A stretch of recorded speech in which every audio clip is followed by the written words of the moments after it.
So I just want to do a second method of mixtures problem. So here, it's just a way that can sometimes hide the question a little bit.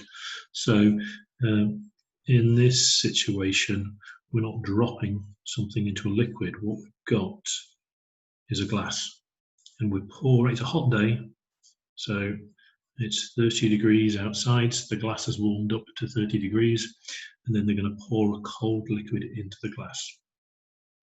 And the question again is, what temperature is thermal equilibrium? What temperature do these two settle, whether they're the same temperature? Again, we're not going to worry about heat leaving the glass. All we're really interested in is how much does the cold drink, the cold Coca-Cola, rise in temperature, and how much does the glass drop in temperature? Okay, so in this instance, we've got thermal energy traveling, or the net thermal energy traveling into the drink. Okay, so if we say our drink is getting poured in at 2 degrees C, we'll say we've got 250 grams, so 0.25 kilograms of drink, and it's a fizzy drink, so it's mostly water. So if we say the specific heat capacity is almost out of water, joules per kilogram Kelvin, and our glass is warm, it's at 30 degrees C, it's 200 grams, so 0.2 kilograms, and glass, the specific heat capacity of glass is around about 840 joules per kilogram per degree Kelvin. Okay, but the problem is the same as before. We're just looking at the energy that is transferred into the drink from the glass is equal to the energy that the drink absorbs and causes it to raise temperature. So we're still looking at the energy as the mass times the specific heat capacity divided by the change in temperature. Again, if we call the temperature θ1, that's going to be the point of thermal equilibrium. What are the two temperatures? Sorry, what's the one temperature that the two have balanced out at? So for our drink, the change in temperature, because I know the change in temperature, it's going to raise. So it's going to be θ1 take away 2 degrees C. The glass will have cooled down, so the temperature of our glass is going to be 30 take away θ1. So those are our two, and then we just again work out the calculation for the energy being the same for both.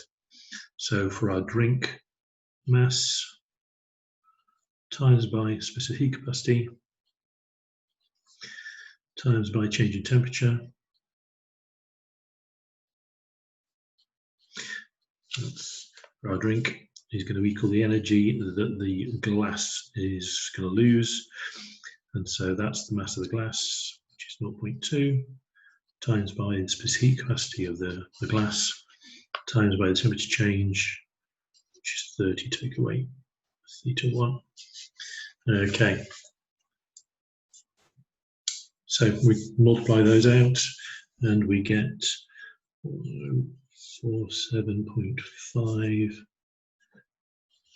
θ1, so that bit turned, take away 2095, so that's those two terms multiplied by 2, and that's going to be equal to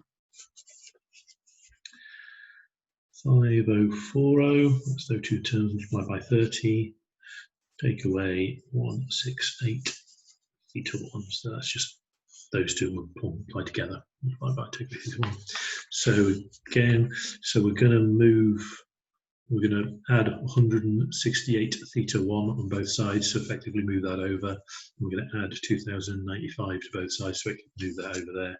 So what we'll end up with is 1047.5 plus 168 θ1 is going to be, let's say it's 5040 plus 2095. So that comes to No, sorry,